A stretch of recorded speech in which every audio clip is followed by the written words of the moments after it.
თავი მე-14.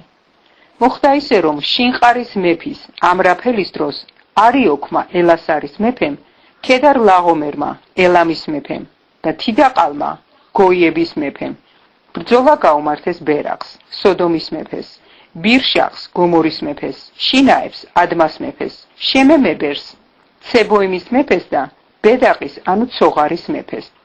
ყველა ესენი შეიკრიბნენ სიდიმის ველზე, სადაც ახლა მლაშე ზღვაა. 12 წელიწადი ემორჩილებოდნენ, ქედორ ლაღომერს და მე-13 წელს აღუდგნენ.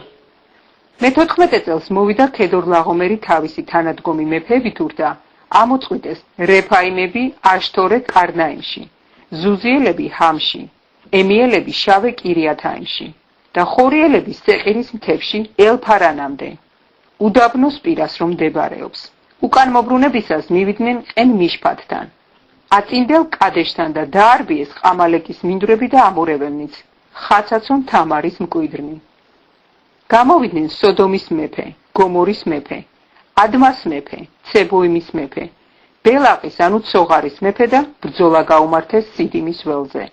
ქედორ ლაღომერს, ელამის მეფეს, თიდყალს, ცებოიმის მეფეს, ამრაფელს, შინყარის მეფეს და არიოქს, ელასარის მეფეს, ხუთმა მეფემ, 4 მეფეს. სიდიმის ველზე უამრავი ფისის ჭაიყო. უკუ იქცნენ სოდომისა და გომორის მეფები და შიგ ჩაცვივდნენ, დანარჩენები მთებს შეეხიზნენ. ხელთ იგდეს სოდომისა და გომორის მთელი ქონება, მთელი მათი სარჩო საბადებელი და წავიდნენ. ხელთ იგდეს მისი ქონებით ურთ ლოტიც, აბრამის ძმისწული, სოდომში რომ ცხოვრობდა და წავიდნენ. მოვიდა ერთი ლტოლვილი და ამბავი მოუტანა აბრამ ებრაელს. მაშინ იგი მუხნარში ცხოვრობდა, რომელიც ამორეվել კაცს მამრეს ეკუთვნოდა, ეშქოლისა და ანერის ძმას. ესენი აბრამის მოკავშირენი იყვნენ. როდესაც შეიტყო აბრამმა, რომ მისი სახლი კაცი ლოტი დაეტყოებინათ, აღჭურვა თავის სახლში დაბადებული 318 გამოცდილი კაცი და სდია დანამდე. გაიყვნენ ღამით ის და მისი მორჩილნი, დაამარცხეს და სდიეს ხობამდე, დამასკოს მარცხნივ რომ არის. დაიბრუნა მთელი ქონება, დაიბრუნა ლოტიც მისი ქონებით ურთ, დედაწულნიცა და ხალხიც.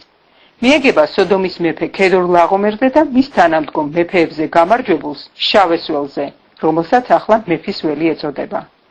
ხოლო მელქიცედეკმა შალემის მეფემ გამოუტანა პური და ღვინო. ის იყო უზენაესი ღმერთის მღვდელი. აკურთხა აბრამი და უთხრა: კურთხეულ იყოს აბრამი უზენაესი ღმერთის წინაშე, ცისა და მიწის შემოქმედისა. კურთხეულ იყოს უზენაესი ღმერთი, რომელმაც ხელში ჩაგაგდებინა შენი მტერი. მაშინ მისცა მას აბრამმა ნადავლის მიათები. უთხრა სოდომის მეფემ აბრამს: მომეცი ხალხი, ქონება შენთვის დაიტოვე. უთხრა სოდომის მეფეს აბრამმა: უზენაეს ღმერთს ფიცავ, ცისა და მიწის შემოქმედს, თუ ძაფი, ან ფეხსამოსის თასმა ავიღო იქიდან, რაც შენ გეკუთვნის. არ გათქმევინებ, მე გავამდიდრეო აბრამი. გარდა იმისა, რაც შეჭამეს მსახურებმა და რაც ჩემთან წამოსულებს ერგოთ წილად. ანერმა, ეშქოლმა და მამრემ წაიღონ თავთავიანთი წილი.